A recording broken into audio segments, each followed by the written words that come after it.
Hello, आप सभी का मेरे चैनल पे स्वागत और अभिनंदन है। आज मैं आपको दंड प्रक्रिया संहिता 1973 के बारे में बताने जा रही।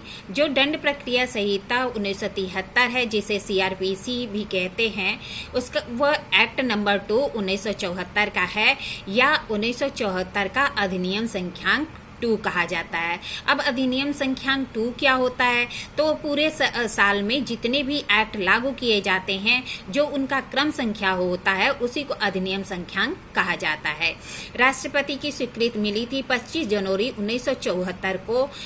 जो एक्ट है उसकी राष्ट्रपति की स्वीकृति किस डेट को मिली थी? 25 जनवरी 1974 को, जबकि उसका प्रवर्तन कब हुआ था? 1 अप्रैल 1974 को। 1 अप्रैल 1974 को पूरे देश में सीआरपीसी को लागू कर दिया गया। इसका उद्देश्य क्या है सीआरपीसी का? तो जो संहिता में बताया गया है, पहला उद्देश्य यह है कि दंड प्रक्रिया संबंधी विधियों का समेकन और संशोधन करना। मतलब कि दंड की प्रक्रिया से संबंध में जो विधियां हैं उसको एकत्रित करना, कलेक्ट करना और साथ ही उसमें अमेंडमेंट करना, यह इसका एक उद्देश्य है। साथ ही साथ एक उद्देश्य और भी है, न्यायपालिका से कार्यपालिका का पृथक किया जाना। न्यायपालिका से कार्यपालिका का पृथक करना एक उद्देश्य सीआरपीसी का है, जिसे जो है हम आर्टिकल 50 में भी देखते हैं। सीआरपीसी का इतिहास। सीआरपीसी कैसे बनी, कब बनाई गई, इसके बारे में बताती हूँ। सर्वप्रथम सीआरपीसी लॉर्ड कैनिंग के कार्यकाल में जब आईपीसी बनाई गई थी, उसी समय बनाई गई, लेकिन पूरे भारत को 2 भागों में बांट दिया गया था, प्रेसिडेंसी नगर और शेष भारत। प्रेसिडेंसी नगर मुंबई, कलकत्ता और मद्रास जो राज्य थे, उसको प्रेसिडेंसी कहा जाता था। सर्वप्रथम वहाँ पे आया था क्रिमिनल प्रोसीजर एससी एक्ट 1852।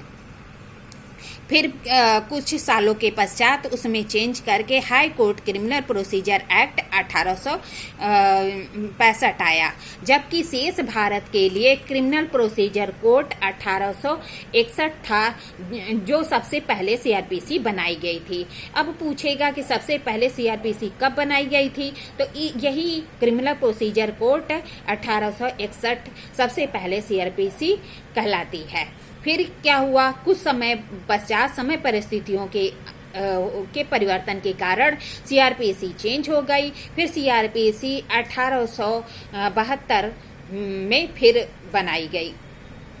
इसके पश्चात फिर पूरे भारत के लिए एक सीआरपीसी बनाई गई, जो कि 1882 में बनी थी। यह पूरे ब्रिटिश भारत पर एक ही संहिता, दंड प्रक्रिया संहिता थी। फिर इसमें अमेंडमेंट हुआ था। फिर इसको चेंज करके एक नई सीआरपीसी बनाई गई थी, जिसे सीआरपीसी 1898 कहते हैं, जो कि हमारी जो सीआरपीसी लागू है 1973 की, उसके पहले यह सीआरपीसी लागू थी 1898 की। इसका एक्ट नंबर 5 1898 था और इसमें लगभग 67 संशोधन हुए थे, जिसके कारण विधायिका को लगा कि सीआरपीसी चेंज कर देनी चाहिए। इसके लिए सीआरपीसी 1973 लाया गया, जो कि एक्ट नंबर 2 1974 है। अब विधि आयोग की जो 41वीं रिपोर्ट थी, इसमें इसका प्रारूप प्रस्तुत किया गया था। विधि आयोग की जो 41वीं रिपोर्ट दिया गया था, उसी में इसका प्रारूप था। तत्कालीन राज्य मंत्री रामनिवास जी द्वारा यह विधेयक राज्यसभा में प्रस्तुत किया गया था। जो तत्कालीन गृह राज्य मंत्री थे निवास जी, उसके द्वारा यह विधेयक राज्यसभा में प्रस्तुत किया गया था। फिर दोनों सदनों से पारित होकर 25 जनवरी 1974 को राष्ट्रपति की अनुमति मिलने के पश्चात 1 अप्रैल 1974 को इसे लागू कर दी गई। अब थोड़ा सा आप तुलनात्मक देख लीजिए कि दंड प्रक्रिया संहिता 1973 और दंड प्रक्रिया संहिता 1898 में क्या अंतर है।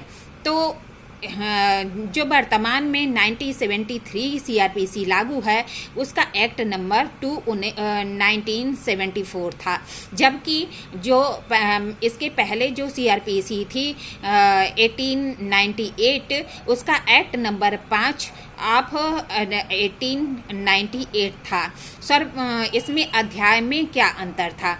तो जैसा कि आप जानते हैं कि वर्तमान में जो सीआरपीसी लागू है 1973, इसमें 37 अध्याय, 484 धाराएं और 2 अनुसूची है, जबकि जो पहले की सीआरपीसी 1898 की थी, उसमें 46 अध्याय, 565 धाराएं और 5 अनुसूचियां थी।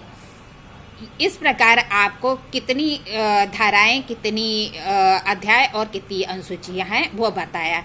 अब एक बात और है कि जो दंड प्रक्रिया संहिता 1973 है, वह समवर्ती सूची के जो क्रम संख्यांक 3 है, उसके अंतर्गत आता है। समवर्ती सूची का क्रम संख्यांक 3 के अंतर्गत दंड प्रक्रिया संहिता है। अब समवर्ती सूची का क्या तात्पर्य है, तो इसमें जो दंड प्रक्रिया संहिता है, इसमें केंद्र और राज्य दोनों ही नियम और कानून बना सकते हैं और संशोधन कर सकते हैं। दंड प्रक्रिया संहिता एक प्रक्रियात्मक विधि है। प्रक्रियात्मक विधि का तात्पर्य यह है कि यह एक प्रक्रिया बताती है कि कौन सी प्रक्रिया चलेगी, अर्थात इसके विरुद्ध, जिसके विरुद्ध एफआईआर होगा या परिवाद होगा या समन होगा, वारंट होगा, उद्घोषणा होगी, कुर्की होगी, या साथ ही साथ यह भी बताएगा कि जांच विचारण कैसे होगा, पुलिस अधिकारी अन्वेषण कैसे करेगा, जमानत कैसे होगी, अपील कैसे होगी, इन सब बातों का निर्धारण कौन करेगा, तो दंड प्रक्रिया संहिता करेगी। जबकि एक विधि के 2 प्रकार होते हैं। एक प्रक्रियात्मक विधि, जो कि बताया कि जो है वह दंड से संबंधित प्रक्रिया के बारे में प्रावधान करती है, और जबकि दूसरी मौलिक विधि, यह अधिकार, दायित्व और निर्योग्यता का वर्णन करती है। किसी व्यक्ति ने ऐसा किया है तो कौन सा अपराध किया है, उसके लिए कौन सा दंड दिया जाएगा। अर्थात यदि किसी व्यक्ति ने किसी के कब्जे में से कोई जंगम संपत्ति बेमानपूर्ण आशय से उसकी सहमति के बिना ले लेने के आशय से हटाता है, तो वह चोरी करता है। यह मौलिक विधि बताती है। साथ ही साथ यह भी बताती है कि यदि उसने चोरी की है तो कितना दंड मिलेगा।